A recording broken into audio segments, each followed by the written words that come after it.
Hello, Rich Insiders. Welcome back to our channel. If you're new here, consider subscribing so that you don't miss our latest updates. In today's video, we're going to discuss about a common yet crucial concept, GDP. Chances are you've come across this term before, but do you truly understand what it signifies? And more importantly, why should you even pay attention to it? Come, let's find out.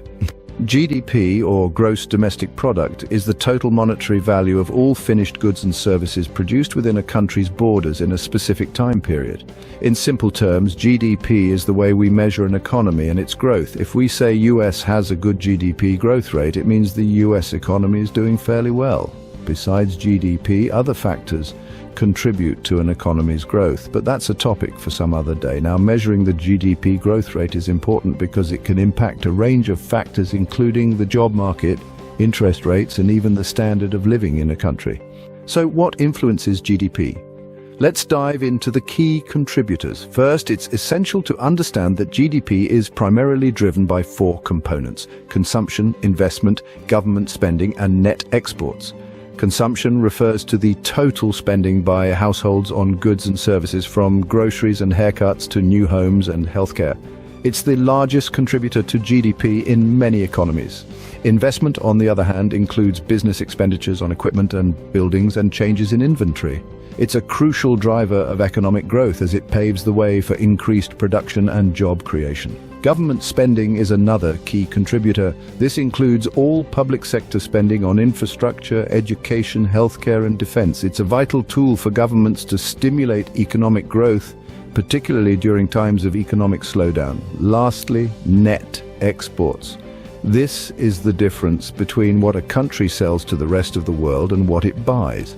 A positive balance can contribute to GDP growth, while a negative balance, known as a trade deficit, can drag down GDP. Different industries also play a significant role in GDP growth. Manufacturing, services, agriculture, and technology sectors each contribute their share, with their proportions varying across different economies.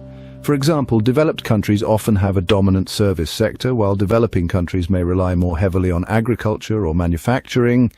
In addition to these internal factors, a country's GDP is also influenced by external factors.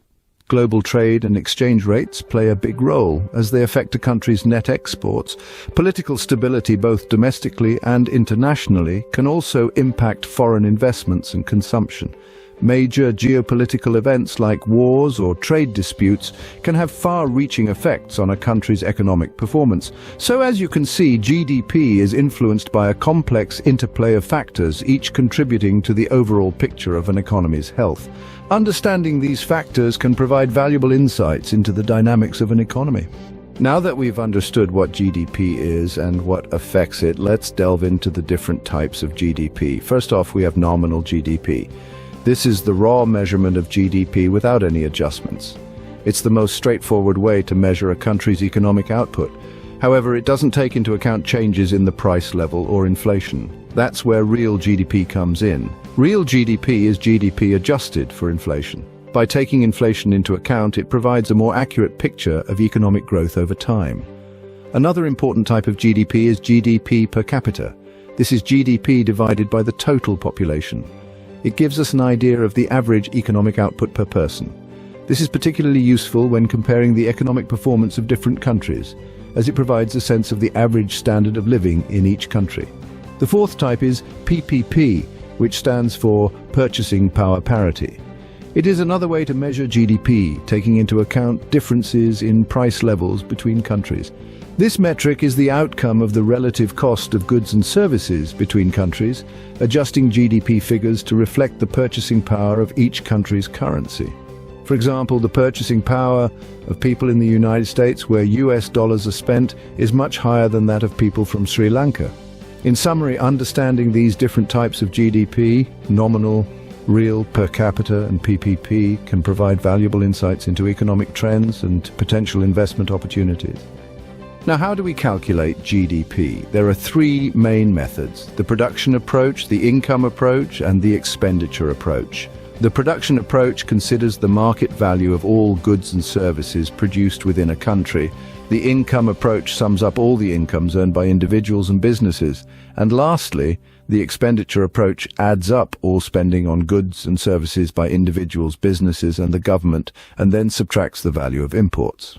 So, in a nutshell, GDP provides a monetary snapshot of a country's economic output. It's a complex but vital tool that helps us understand a country's economic health and how its economy is changing over time. Now that you've got a grip on what GDP is, we need to understand why it's important.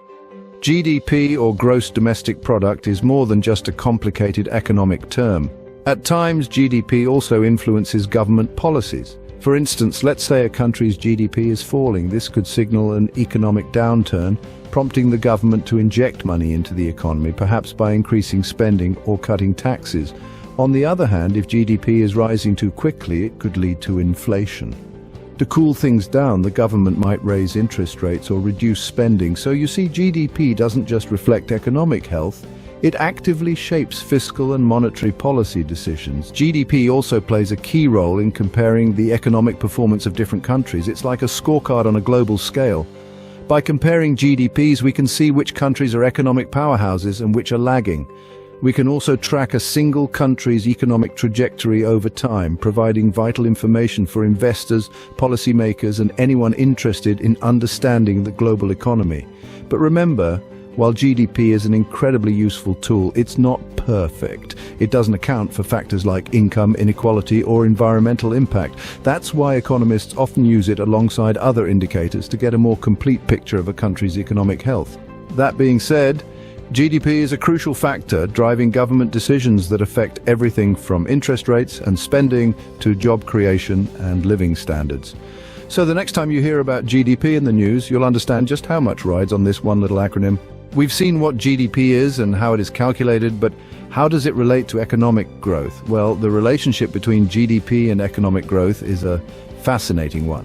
When GDP grows, it indicates that the country's economy is producing more goods and services, which often translates to more jobs, higher income, and improved living standards. This is because when companies produce more, they usually need more employees. These employees in turn earn wages and spend their income, stimulating further economic activity. Hence, a rise in GDP often signals a healthier job market and increased consumer spending. Now let's consider the long-term implications of sustained GDP growth. Over time, consistent GDP growth can create a positive feedback loop of economic prosperity. More production leads to more employment, which leads to more consumption, and so on.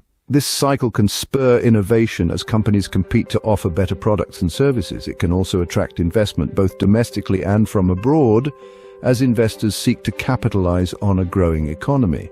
Moreover, sustained GDP growth can enable a country to invest in its future. This might mean improving infrastructure, expanding education, or fostering research and development.